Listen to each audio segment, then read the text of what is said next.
noite de sábado, dia 15 de junho de 2024, programa Sem Noção de número 1900 e não sei quantos, ô Fabiano. Entre o 2 e o 9. Ah, por aí, né? É, porque teve aí essa grande tragédia no Rio Grande do Sul, a gente teve que parar de gravar os programas, inclusive, São Leopoldo, uma outra unidade da TV muito atingida, mas voltamos em pleno vapor. Quero mandar também um recado pra galera que hoje atrás das câmeras está o nosso amigo Frank, estreando aqui no programa. Agradecer aqui. Bah, o cara é ninja, velho. Já vi, bati 30 segundos de conversa com ele e ele é ninja. Legal, né, cara? Essa profissão aí é uma profissão que ela é super respeitada. Cinegrafista, editor, tudo mais, outro né? nome, né? Toda vez que...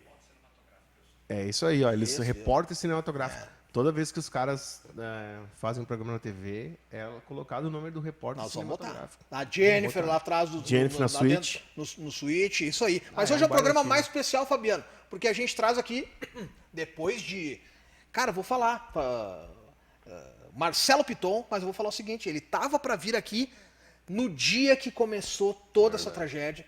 Inclusive eu falei para ele, cara, não esquece que hoje a gente tem um encontro. E sabe que ele me falou? Era dia 2 de maio. Foi no dia que começou a transportar tudo lá em Porto Alegre. Ô Fabiano, nós temos isso para provar no WhatsApp. Ele falou o seguinte, cara, a água tá aqui na estrada, eu não sei se eu não vou conseguir passar, cara. Na ponte de Cachoeirinha. Na ponte de Cachoeirinha, e daí, 5 minutos depois, ele, cara, me mandou uma foto. Se ele tivesse vindo para Novo Hamburgo, ele estaria ilhado aí uns... Sei lá, mas vamos conversar. Boa noite, eu tô com um microfone diferente aqui agora. Boa noite, meu amigo Marcelo Piton, pai atípico. A gente vai falar de um assunto bem bacana de se discutir e importante aqui na nossa sociedade. Boa noite, Pablo. Tudo bem? Boa noite, cara. Prazerzão tá aí, Fabiano. Prazer. Para falar um pouco sobre um tema tão importante que é a nossa vivência enquanto pai atípico, né?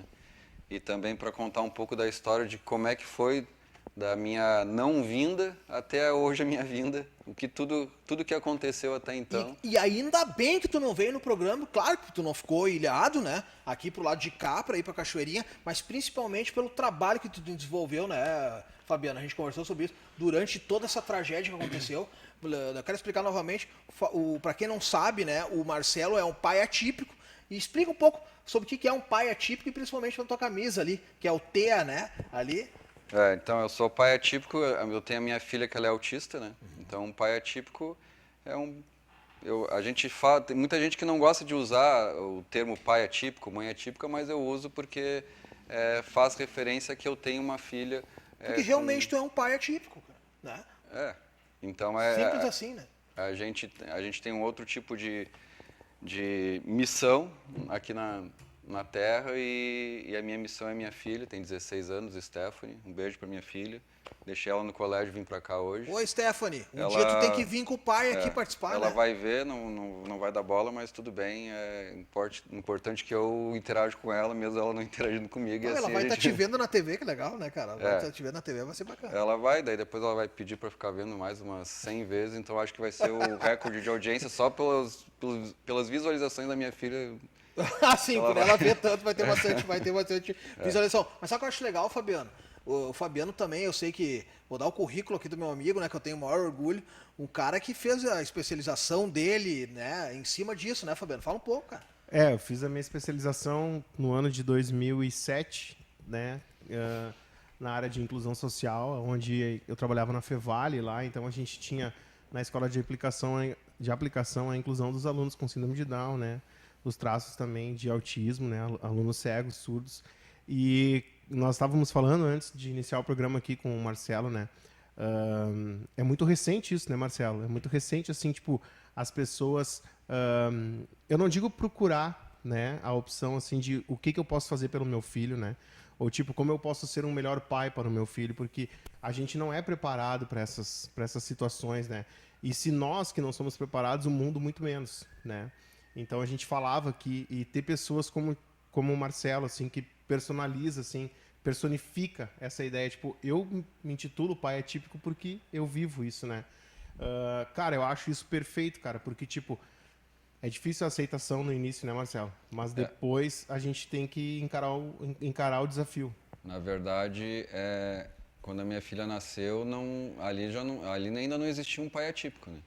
Então a gente tem todo aquele processo de maturação, de aceitação, né? Eu sempre digo que a gente vive o luto, depois vive a luta, né? Então, eu não precisava saber tudo o que eu sei hoje. Minha filha tem 16 anos, não se falava tanto sobre autismo, por mais que tenha os autistas da década de 70, de 60, de 80, que são os autistas adultos, e muitos deles estão se descobrindo autistas por investigar o diagnóstico dos seus filhos, então estão se descobrindo dentro do espectro autista. Eu vi uma entrevista, falei esses dias, acho que eu conversei contigo fora do programa, ó, que crianças que são autistas têm um alto índice de um dos pais serem também autistas. Sim, tem um alto índice disso. Inclusive, eu vi uma pessoa falando sobre isso num podcast, que ela tem um filho autista, ela é autista e o marido dela também é. Claro, um grau mais leve e tal, e ela disse que hoje ela é uma estudante do assunto, né, estudiosa do assunto. Ela diz que quando ela vê uma criança autista, ela já não fica mais prestando atenção nos traços de autismo da criança, e sim nos pais. Para continuar com essa estatística, né? É verdade isso, Marcelo? Sim. Então, o que ocorre? Muitas pessoas se tornaram adultos, entraram em depressão porque não conseguiam determinadas coisas junto à sociedade, não conseguiam desenvolver determinados trabalhos, o que hoje, quando se descobriram dentro do espectro, eles conseguiram, parece que, tirar um peso. Sim. Porque eles, sabe que realmente eles têm que conviver com eles aquilo ali. entenderam o porquê que eles não conseguiram. Não era uma questão de incompetência, ou que, sabe? Era uma questão que realmente eles estavam dentro do espectro autista. A gente pode deixar para o segundo bloco a parte aqui do teu trabalho tão importante durante essa tragédia que a gente está passando ainda no Rio Grande do Sul aqui, mas eu queria falar um pouco mais sobre, antes dessa tragédia que aconteceu, que tu teve um papel importante nisso, lá na tua cidade, no Brasil também, a gente vai falar depois. Eu queria falar sobre um tema que eu acho bem legal, cara, por mais dificuldades que tu passe, aceitação e tudo mais, tu tem um lance que é o seguinte, tu milita sobre a mãe atípica. Tu te preocupa muito com isso, né? Eu queria que tu falasse um pouco e explicasse a importância dessa tua preocupação. O que ocorre? 80% das mães, elas são mães solo. E isso Essa é uma baita informação, né, Fabiano? Isso é muito triste, porque nos primeiros 5 anos de vida da criança, quando vem o diagnóstico, os pais abandonam. Isso é muito triste. E elas não são só abandonadas pelo pai dos filhos delas, elas são abandonadas pela sociedade, pela própria família, pela sociedade, pelo Estado, e daí muitas entram em depressão e até vão ao suicídio. Então é um dado muito difícil, muito triste essa realidade. Então por isso que eu sou pai atípico, mas eu sempre falo sobre as mães atípicas, porque realmente elas são mães destruídas porque elas carregam o dever de cuidar, de criar dos seus filhos. Elas não conseguem, muitos têm distúrbio do sono, elas não conseguem muitas vezes sequer ter uma noite tranquila para conseguir trabalhar dignamente e botar comida na mesa. Então tudo é bem triste. Pequenos, grandes detalhes, né, Fabiano? A gente não percebe, né, cara? Porque a gente só se dá conta quando a gente vive o caso, né? Como ele falou, são números que, tipo, ele sabe porque ele está inserido nesse contexto, mas a grande sociedade não sabe. E se souber também, talvez passe despercebido, não dá bola para isso, né? Cara, tu sabe que tu estava falando ali e dias atrás eu acabei... eu pesquiso, assim, sobre isso. Eu te falei que quando tu ia vir aqui antes, lá na outra data, eu fui pesquisar o teu trabalho, né? Porque eu sempre gosto, assim, de estar por dentro do que a pessoa vem e vai falar, né? E antigamente se usava um termo, cara, que tipo assim, a escola, ou tipo assim, as pessoas dito normais, né? Lá atrás se usava isso, né? Nós não somos pessoas normais, a gente não consegue decifrar o que é uma normalidade. Tu mesmo acabou de responder, né? Que tem pessoas que daqui a pouco viveram uma vida inteira com um certo aspecto, grau, né? Grau de autismo, né? Não é grau nível. que se diz, é nível, e a pessoa não se dá por conta disso, se dá por conta depois de adulto, né? Então, cara, eu sou e acredito muito na questão da escola de aplicação por ter vivido isso, né? É de que tu coloca a criança, independente do que ela tenha, do grau de autismo dela, claro que com professores preparados e tal, junto com a turma das crianças de uma escola normal. Claro que a escola tem que ser preparada, nós falávamos sobre isso antes. Por quê, cara? Porque assim, ó, eu vou dar um exemplo entre nós aqui. Nós somos colegas de aula, eu e ele, quando éramos criança, tá? Tu tem 30 crianças dentro de uma sala de aula. Vamos dizer que dessas 30, tu não tem nenhuma criança com o aspecto, né, com o grau de autismo. Tu tem as crianças que não têm esse grau. A professora dá uma tarefa. O Pablo entende a tarefa. E o Pablo já sai fazendo a tarefa. E eu não entendo a tarefa, pela explicação da professora. Eu entendo pelo simples fato de ver o Pablo fazendo. Ou o Pablo me explica. E eu entendi pela explicação dele, não pela explicação da professora. Aonde eu quero chegar? Se tu pega as crianças de uma mesma idade e tu mantém elas dentro de um processo de ensino e tu não vai exigir daquela criança que tenha tal deficiência que ela tenha notas ou que ela atinja aquilo que tem que ser atingido, mas ela vivenciando junto aos outros alunos, ela tem uma evolução muito grande. Por quê? Porque ela está dentro de uma mesma idade, Convívio, ela está né? dentro do A mesmo inclusão. convívio, porque nós somos assim. Por vezes eu aprendo com o teu exemplo, por vezes eu aprendo só te olhando. Tu me ensina, sem que tu me fale nada. Uma tarefa que nós temos que fazer igualmente, entendeu? Então, A real inclusão, né, Fabiano? a real inclusão. Nosso amigo Isura aqui, te mandou um abraço, Marcelo, que não pode estar aqui presente, queria muito estar aqui. Bom, vocês são amigos, né? Sim. Ele sempre fala sobre isso, sobre a real inclusão, né? O Isura me falou um dia, quando ele começou a trabalhar nas escolas, tinham as ditas classes especiais, cara. Que eles mandavam as crianças para essa classe, tipo assim, o cara que era cadeirante ia para lá, a criança que era cadeirante ia para lá, o cara que era autista ia para lá, e às vezes nem tinha o diagnóstico de autismo, né? Então, não era uma real inclusão, né, cara? Ia lá para fazer uma atividade ou outra e tal. Tu deve ter sentido muito isso na pele, né? Na verdade, os professores eles são verdadeiros heróis. Porque eu, muitas vezes, não consigo com a minha filha em casa, só eu e minha filha. Imagina um professor com 20 alunos, mais 3, 4 autistas dentro da sala de aula. É milagre, né? É milagre. E tu tem todo o apelo afetivo. O professor ele já recebe a criança tendo que demonstrar uma afetividade sem saber, né? Sem ter o convívio diário tem, mas sem saber daqui a pouco o histórico, né? Daí vamos falar que daí tem os monitores. Cara, um monitor ganha um salário muito baixo para ser monitor. Os índices são de que a cada 4 meses o monitor desiste porque acha uma coisa melhor para fazer, ou ganha mais, ou uma coisa mais fácil, e vai achar E daí outra coisa pra fazer. o que é mais importante para um autista, que é aquele vínculo, vínculo. né? Daí Ele, perde a o cada vínculo. 4 meses ele troca uma pessoa. Perde o vínculo. Olha só, para quem chegou agora, eu tô aqui com o Marcelo Piton, ele é lá de Cachoeirinha e ele é um pai atípico, tem uma filha de 16 anos, autista. A gente vai trocar essa ideia, continuar trocando essa ideia depois do intervalo, a Jennifer me falou, e vamos falar sobre o papel importantíssimo que esse cara aqui teve na cidade dele, principalmente, no Rio Grande do Sul e do Brasil. Não troca o canal.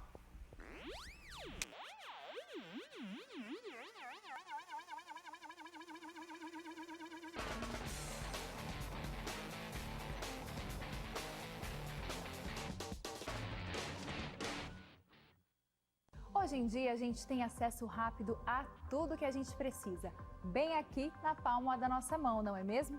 Alimentação, transporte, finanças, tudo isso está a um simples clique de distância. Mas você sabia que o mesmo pode ser dito quando o assunto é segurança da sua empresa, do seu condomínio ou da sua família? O QR Token é um aplicativo completo, desenvolvido especialmente para oferecer segurança e tranquilidade para a sua vida. Com o QR Token, você tem acesso rápido e simplificado aos principais itens de segurança. Dá para acessar as câmeras das áreas comuns, enviar convites para os seus visitantes e até mesmo transformar o seu celular em uma chave única de acesso. E tudo isso com criptografia de ponta, o que garante o sigilo e a proteção dos dados de todos os usuários. Baixe agora mesmo na loja do seu aplicativo e simplifique ainda mais a sua vida. Chegou a hora de ser global com a Sebratel. Internet rápida, segura, links de peso dedicados, data center e muito mais. Na Sebratel, contamos com uma equipe qualificada para atendimento exclusivo e suporte local e na busca de soluções para as mais diversas necessidades. Contamos com uma rede de empresas parceiras por todo o Rio Grande do Sul. Assine Sebratel e viva o sucesso do seu negócio.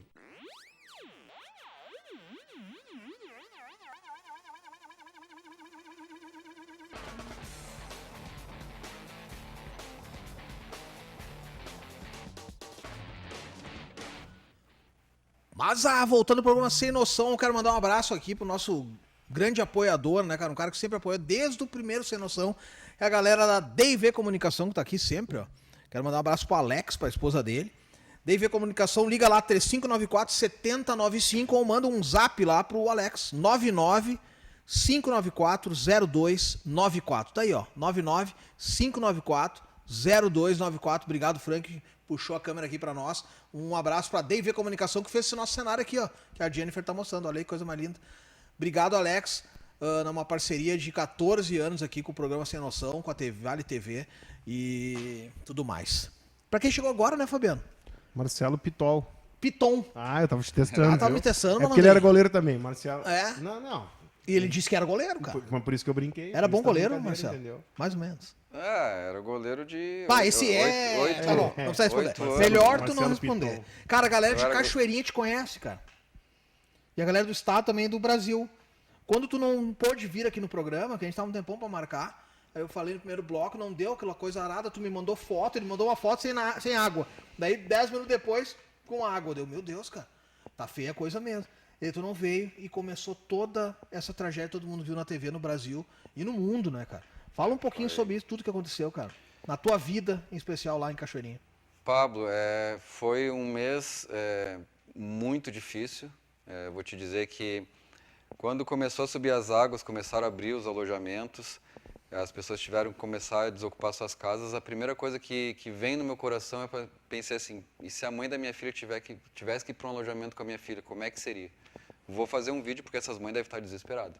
Daí eu fui no meu celular ali e falei que qualquer alojamento, qualquer abrigo... Vamos fazer o seguinte, ó, a Jennifer tem o vídeo. Tem o vídeo. Tá, Jennifer, vou fazer o seguinte, ó, bota o vídeo aí pra gente ver, pro pessoal entender o vídeo que ele fez e onde alcançou esse vídeo depois esse cara que vai explicar. Bota aí, Jennifer. Pessoal, aqui Marcelo Piton, vou deixar um recado muito importante para vocês. Qualquer alojamento que estiver recebendo famílias que tenha um autista, entre em contato imediatamente comigo, que a gente tem um outro planejamento para essas pessoas de acolhimento, a fim de que a gente consiga zelar e preservar eles com questões de manejos e gatilhos para evitar possíveis crises. Então não deixe de entrar em contato comigo caso qualquer alojamento receba alguma família com autista. Muito obrigado. A gente pode voltar, né, Jennifer, daí, né, direto, né? Tá, beleza, tá. Como se fosse que passou o vídeo, né? Vou começar. Tá aí, um vídeo que eu vi no Instagram ali, compartilhei, né? E daí agora fala um pouco sobre esse vídeo aí, né? Então daí o que aconteceu? Esse vídeo ele viralizou, a última vez que eu vi estava em quase 3 milhões de visualização. Então correu... 3 milhões de visualizações. Correu o Brasil, teve gente de fora do Brasil também que entrou em contato comigo, porque eles abraçaram a causa. Não, cara, não foi abraçar a causa. Eu queria que tu falasse isso. Sabe o que foi, Fabiano? Os caras se ligaram que ninguém estava preocupado com isso ou pensaram, pá, eu tô no meu mundo aqui e existem pessoas passando ainda mais dificuldade sendo autistas. Então a gente sempre fala em rede de apoio, né? Que a principal rede de apoio de uma família típica é outra família típica. Então nisso eu me apeguei, fiz esse vídeo e daí já começou as pessoas a terem que desocupar suas casas e eu frustrado porque pensando assim, porque eu lido direto com as famílias atípicas, então eu sei que a maioria são mães solo, a maioria tem dificuldade até para levar os seus filhos no médico, porque pensam 10 vezes antes de sair de casa, porque vão ser segregadas, porque vão escutar o que não devem, porque não vão ter o acolhimento da sociedade como deve ter. Eu falei assim, bom, elas vão chegar, né, nos abrigos desesperadas e as pessoas não vão acolher elas porque a gente vive a não inclusão, né, de fato, como deveria de ter. E daí começou a abrir os alojamentos, abrigos, os coordenadores entravam em contato comigo. Marcelo, vi teu vídeo, entrou um autista aqui, eu não sei nem por onde é que eu começo, o que que eu faço? As mães assustadas, porque as mães às vezes por não querer incomodar, elas não falam tudo que tem que falar porque elas acham que vão ouvir e realmente ouvem coisas que falam, isso daí é besteira, tu já está exagerando, nem é para tanto, sabe? E daí o cara, não, tu faz assim, tu pergunta para essa mãe, daí a questão de seletividade alimentar, as receitas médicas, medicação, qual é o hiperfoco que tem essa criança? Vou dar um exemplo sobre isso, né? Eu fui num abrigo aqui, Fabiano, e perguntei, né? Comecei a me interessar também por isso. E daí eu conversei com o Súrio, será que a gente tem bastante autista nesses abrigos aí? Cara, eu comecei a ir em todos os abrigos e perguntei. Daí teve um que tinha um senhor de idade já. E o cara falou, tem um senhor tal aqui, ele tem um grau de autismo que a gente não sabe, ele chegou sozinho, só que alguém reconheceu ele e falou. E perguntou se não tinha, lá parece que é um radinho, alguma coisa assim, cara. Ele tinha o hiperfoco e tal, ele precisava ter um radinho com ele. Eles conseguiram um radinho lá, tal, acalmou ele conseguiu assim como barulho, né? Imagina o barulho que tinha nesses lugares, né? Eu não sei. Bom, Então daí o que acontece? Daí começou o pessoal, Marcelo, entrar em contato comigo de associações do Brasil todo, pessoas famosas, teve jogador de futebol, ator da Globo, enfim. Marcelo, como é que eu posso te ajudar? Médicos, enfim. E daí começaram a mandar colar de identificação de quebra-cabeça, de girassol, mandaram abafadores, mandaram medicações, mandaram... teve um neurologista que colocou toda a equipe médica de psicólogos, psiquiatras dele, neurologistas à disposição para fazer consulta Isso online. do Brasil todo. Do Brasil. Consulta online, renovação de receita, porque o que acontece?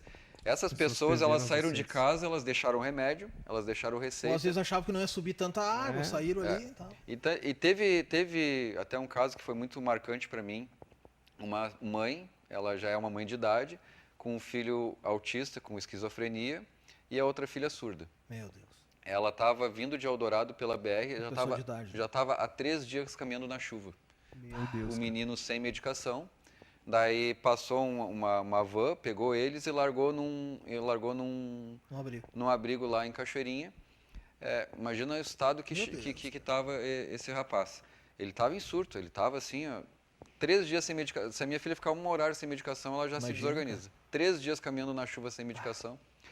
Daí me ligaram, Marcelo, tem um caso aqui que pode vir ajudar. Fui lá, cheguei lá, o coordenador falou para mim assim, quem é que disse que a gente está recebendo esse tipo de gente aqui? Meu Deus do céu. Então, dentro daquele... Daí tu viu por que as mães às vezes não falam tudo, né? Tem medo. Porque elas têm medo de ouvir coisas, enfim. E daí eu já dei uma resposta que ele falou assim, não é bem assim, calma, não sabe? Que daí ele viu que eu não estava para brincadeira, a gente fez a intervenção, o rapaz foi para a UPA, teve que ficar baixado na UPA. E então foram casos igual a esse. Daí, resumindo, a gente levou ele e a mãe dele na UPA, ficou a menina, adolescente, surda no abrigo, esperando para ver se iria voltar, qual é o horário que ia voltar. E daí eu retornei depois que eu fiz a baixa deles lá, e cheguei nelas e falei que eu amava elas em Libra. Amava ela em Libra. Ela entendia. Cara, ela deu um abraço assim, ela desabou, porque tipo assim, ela parecia que ela estava numa jaula de leões. Meu assim, Deus, Imagina. porque ninguém entende Cara, ela, porque ela tem uma mãe idosa, um irmão autista e ela é surda. Nossa. Então simplesmente ela não sabia o que fazer. Imagina, perdida total. E muitos tu chegar num alojamento, tu ir na mãe e falar assim, ó, mãezinha, eu sou pai, Eu sei o que tu tá passando, eu tô aqui. Eu sou pai atípico. Eu também peguei um grupo de mães que me ajudaram nesse É processo. uma simples frase, né, de acolhimento, né, Claro, Marcelo? cara. Eu vou dar um exemplo. O Wagner, nosso amigo baixista, Wagner mora lá na Matias, né? E tá retornando agora, tá conseguindo limpar tudo. E ele tem um filho autista. E ele disse pra mim, ei, Wagner, estão voltando já. Eu disse, cara, estamos limpando tudo, cara. O que tá acontecendo? Eu tô precisando, cara, ajeitar o quarto do meu filho, cara. Porque ele acha que ele está há 40 e poucos dias na casa da avó de férias. Na cabeça dele, ali e tal, aquela coisa.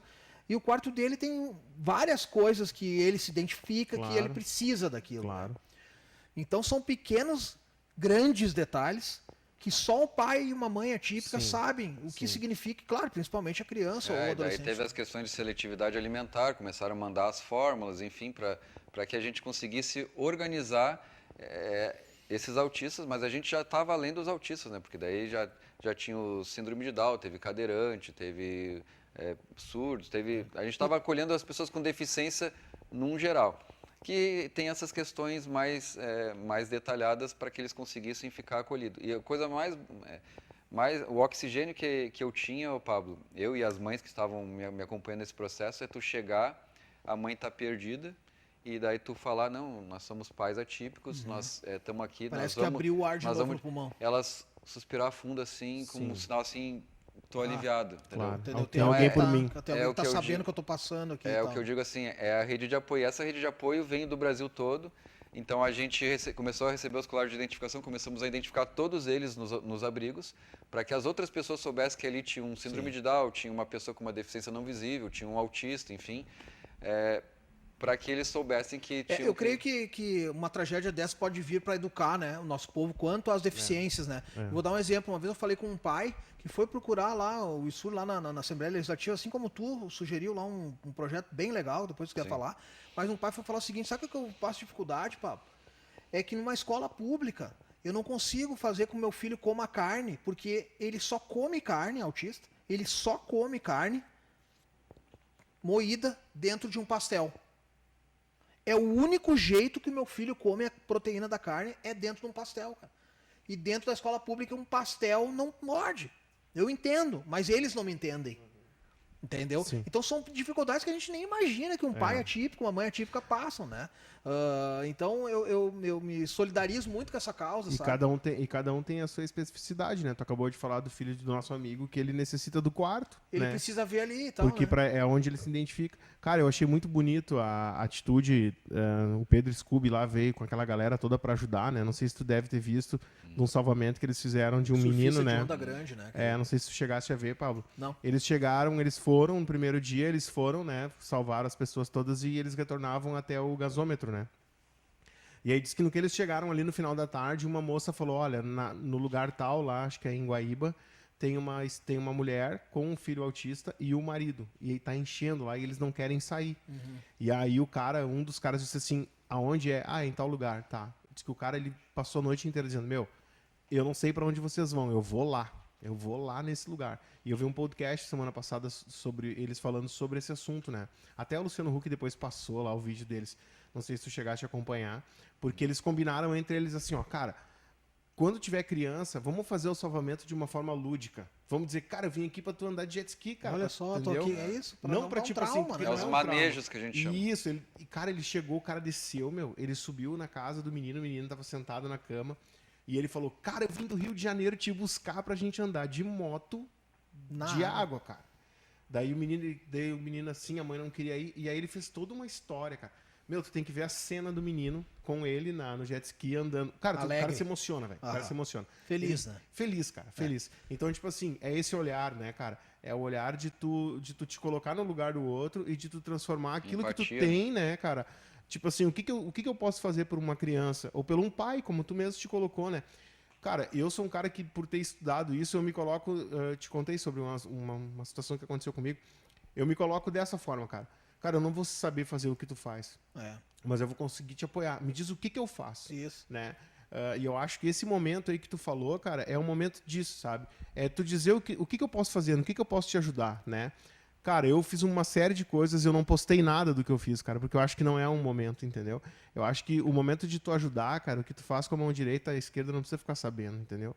E daí no teu caso, assim, cara, que as pessoas vieram até ti, sabe? Eu acho que isso se posta, entendeu? Por que isso se posta? E se propaga, né? Não, e por que se posta isso? Porque isso é o tipo de coisa, cara, que eu só vou entender e perceber na hora que um cara que tiver a propriedade de falar me ensinar. vive isso, né? Me ensinar, entendeu? Então, acho que são essas coisas. Nós falávamos há pouco da exposição que no caso do autista, que o Marcos Mion tá dando na televisão. A gente já falou sobre ele aqui também. Sim. Perfeito, cara. Perfeito, entendeu? Mostrar que essas pessoas, elas compõem a nossa sociedade, cara. E elas têm que ocupar esses espaços, elas têm que ser respeitadas por isso, e um respeito muito maior a vocês, que se colocam à frente, né? Cara, esse dado que tu trouxe, eu tô apavorado da mãe solteira, da mãe que 80% fica solo, né? da mãe porque, de cara, filho isso autista é solo, né? É muito triste, muito triste. Então, nesse momento das enchentes, as primeiras horas foram fundamentais, porque era um momento que as mães elas tinham saído de casa. E elas estavam com os filhos sem as medicações, elas estavam assustadas, os filhos estavam todos desorganizados, porque tinham mudado a rotina, e foi uma mudança drástica de rotina. A minha filha, por exemplo, ela tem transtorno de ansiedade generalizada, ela não fica num ambiente com muita gente, ela se desorganiza toda. Porque a gente sabe, assim, não sei se vocês sabem desse dado, mas o autismo, 80% não é só autismo, o que a gente trata é as outras comorbidades. Então, a minha filha ela é autista, tem deficiência intelectual, transtorno de ansiedade generalizada e TDAH. Sempre acompanhado, né? A irmã da Débora, minha prima, ela é autista e Down, né? Então, a gente sabe, né? A Aline também, Aline? Autismo e Down? É Down, tá. Então, mas sempre acompanha o autista, principalmente acompanha então, com outra... Então, a minha filha toma 3 tipos de medicações. Então, essas primeiras horas de que tudo isso aconteceu, por isso que eu fiz o vídeo e viralizou, porque as pessoas que vivem isso entenderam o que eu estava querendo dizer. As famílias, né? Entenderam. Eram fundamentais. Eram fundamentais porque era o acolhimento, era o momento de organizar todo aquele transtorno, toda aquela mudança que estava acontecendo, para que assim eles pudessem viver aquela realidade que era difícil. E a gente está numa outra fase agora. A gente está na fase que as águas baixaram, essas mães solo têm que voltar para casa, a limpeza é pesada e elas não têm com quem deixar os filhos para poder limpar suas próprias casas. E assim, Fabiano, a gente, infelizmente, a Jennifer me avisou que a gente já passou do horário do programa.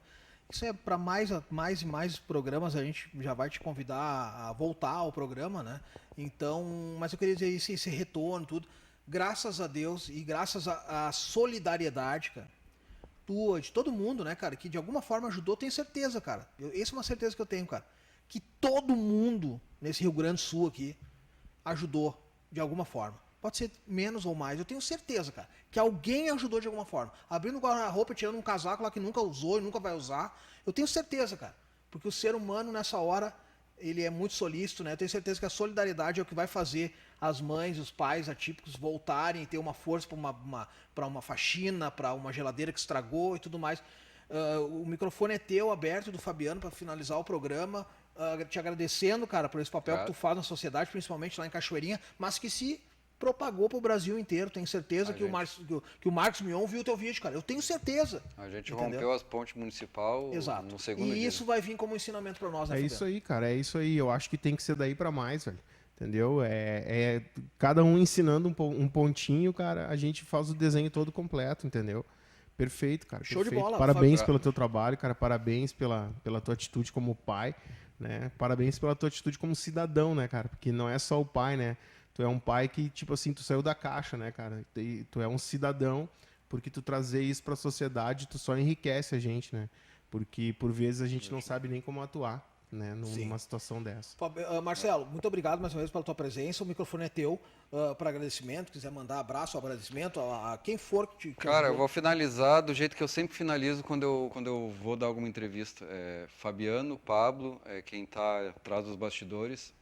Se vocês conhecem alguma mãe, família típica, cuidador, mas principalmente mãe atípica, com um filho autista ou com qualquer outro transtorno, dá uma ligadinha. Às vezes uma ligação de 3 minutos perguntando como é que tu tá tudo tranquilo, tá precisando de alguma coisa, como é que tá o teu filho? Cara, isso já vai dar um oxigênio que vocês não têm noção. Sabe por que ele tá falando isso aqui? Sabe por que ele tá falando? Para finalizar, tá? E isso é para um outro programa. Porque esse cara levou uma sugestão junto com isso lá na Assembleia Legislativa e está tramitando, que é um projeto, cara, pensei que tu não ia falar, mas falou, que trata sobre cuidar de quem cuida. Por isso que ele está falando isso. Nós somos o neuroespelho dos nossos filhos, então se a nossa saúde mental não estiver bem, isso vai refletir neles. Eu estou muito preocupado e esse projeto eu já estava tramitando antes disso tudo acontecer, porque a saúde mental de um cuidador, ela sempre é em exaustão e agora transbordou. Então eu estou muito preocupado. Então esse projeto de cuidar de quem cuida é de extrema importância. Galera, muito obrigado mais uma vez. Marcelo, Fabiano, show de bola. Valeu. Continuem com a nossa programação, sigam essa dica aqui que o cara deu. Conhece alguém, um pai, uma mãe que tem um filho autista, ou que tem um filho com síndrome de Down, ou com alguma deficiência, dá uma ligadinha aí, meu amigo. Como é que tu tá? Precisa de ajuda? Quer conversar? Vamos trocar uma ideia? Só essa ligação já vai estar ajudando. Beleza? A gente fica por aqui. Continue com a nossa programação. Beijo. Fui!